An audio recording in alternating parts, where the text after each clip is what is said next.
People who are stepping outside just to enjoy some New Year's celebration this evening are going to get wet across northern England and Wales, and there's rain warnings here. That's a sort of band of rain which is currently across Scotland, which is sinking southwards, and it's got some very strong winds associated with it. So the winds are going to pick up across central and southern parts of England, and there's a wind warning in force through the first part of tomorrow and extending throughout New Year's Day. However, these warnings are going to be reassessed this morning by the chief meteorologist at the Met Office. So it's worth checking the Met Office website, because I think they will be updated and the zones will be tweaked a little bit. So the rain warning may extend slightly further north and the wind warning may be slightly earlier. So there's a lot of weather to contend with if you are stepping out. And now the end of this year is bringing more than just fireworks. It is also bringing flood warnings and storms. So a very wet and windy start to the year. There have been some problems with some New Year celebrations. Let's speak to meteorologist Clare Nasir. Morning to you, Clare. Good morning, Asma. It's in terms of Scotland and the weather. I saw, I don't know why, but X or Twitter brought up a tweet that I had last year, which was I'm heading to Glasgow for New Year, and the weather was it was really bad. There were storm warnings. It seems to happen at this time of the year quite a lot. We are in the windstorm season, but in fact, the last 18 months have been particularly wet and windy, and we've been in the firing line of many depressions and named storms.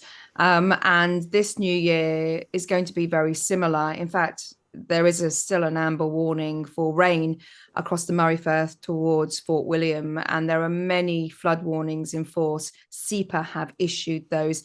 That's the Scottish Environment Protection Agency. So there will be more flooding. There's been a lot of heavy rain, and the rain continues this morning. I also heard, because there's obviously been quite a bit of concentration and focus on Scotland, on Edinburgh, because of the Hogmanay celebrations that have been cancelled, the outdoor ones. But I also heard that there were some problems reported in terms of wind speeds in London. Also, I think, was it the south coast of England as well? Where are the trouble spots? Yes, there's many trouble spots over the next 24 hours. I mean, people who are stepping outside just to enjoy some New Year's celebration this evening are going to get wet across northern England and Wales, and there's rain warnings here. That's a sort of band of rain which is currently across Scotland, which is sinking southwards, and it's got some very strong winds associated with it. So the winds are going to pick up across central and southern parts of England, and there's a wind warning in force through the first part of tomorrow and extending throughout New Year's Day. However, these warnings are going to be reassessed this morning by the chief meteorologist at the Met Office. So it's worth checking the Met Office website, because I think they will be updated and the zones will be tweaked a little bit. So the rain warning may extend slightly further north and the wind warning may be slightly earlier. So there's a lot of weather to contend with if you are stepping out. But interestingly, for the Central Belt, and I know earlier you were talking about Edinburgh, the weather will improve through this evening in terms of the amount of rainfall, just a few showers, and certainly some dry weather as we enter 2025 there. Okay, Clare, thank you very much for that. Happy New Year to you. Thank you for coming on the programme all year. That's Clare Nasir. She is a meteorologist, of course. Given how wet, cold, windy and windy the weather is going to be over the next couple of days, Edinburgh Council are worried enough about this that they've cancelled Hogmanay celebrations this year, much to the dismay of some of these residents. I have been going to Edinburgh Hogmanay on Prince Street on and off ever since I was about 10 years old. That's going on 13 years now, and never once do I remember the party being cancelled. This is absolutely insane. The weather is pretty wet and windy, but I don't think it's even the worst wet and windy that we've seen in the past decade. But I'm glad that they are trying to keep everyone safe. I just wonder how much money Edinburgh City Council is going to lose and whether or not they can afford to lose it, which they probably can. But I think cancelling the torchlight procession, probably a safe idea. Cancelling the rest of it, however, I don't really understand how a bit of wind and rain can stop people from having a bit of a boogie on Princes Street. It's just a bit absurd to me.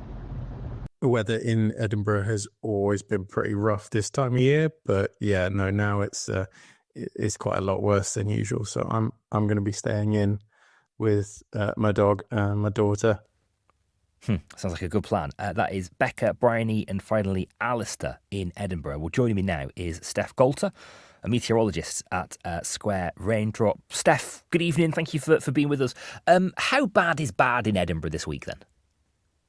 Well, it's not just Edinburgh. Many parts are going to have some rather disrupted celebrations, I think, for New Year's Eve. So we've got an amber warning, which, we don't get every day. We've got an amber warning over central parts of Scotland, and then many other parts of Scotland have warnings for strong winds or heavy rain and snow, really, for the majority of Scotland. And then it's in the south, we've got the strong winds, and that works its way sort of into the northern parts of England. I mean, Blackpool's also been affected as well. And then for Northern Ireland, there's also some very strong winds there and a yellow warning. And then later on, as we head towards evening, it's Wales where we see the heavy rain warning. So you can see this system is affecting many parts of Britain and Ireland. Many of us will see our celebrations disrupted, either the travel or maybe the displays, because the winds could be gusting up to 75 miles an hour at times, and that is a big issue if you do have a fireworks display planned, because of course you light them now and you move away, and so you wouldn't want to do that in strong winds. It's just not safe. Are we heading towards named storm territory here, Steph? There were rumours that there was a very bad low pressure that was then going to hit us on Wednesday. So this is a system that's kind of rippling over us. And if you get a big ripple, it could develop into quite a big storm. And it did look like there could be another ripple. So New Year's Eve, that's one. This would be another one on the Wednesday, on New Year's Day. And that could have been a named storm. But no, it doesn't look like that one is actually going to be as potent anymore. It's just going to bring us yet more heavy rain. But it just looks like this is just a period of pretty horrible weather. Right, okay, brilliant, excellent. Steph, thank you for your time tonight, really appreciate it. That is Steph Gattler, who is a meteorologist at Square Raindrop. So you have been warned if you're out and about over the next couple of days for New Year's Eve.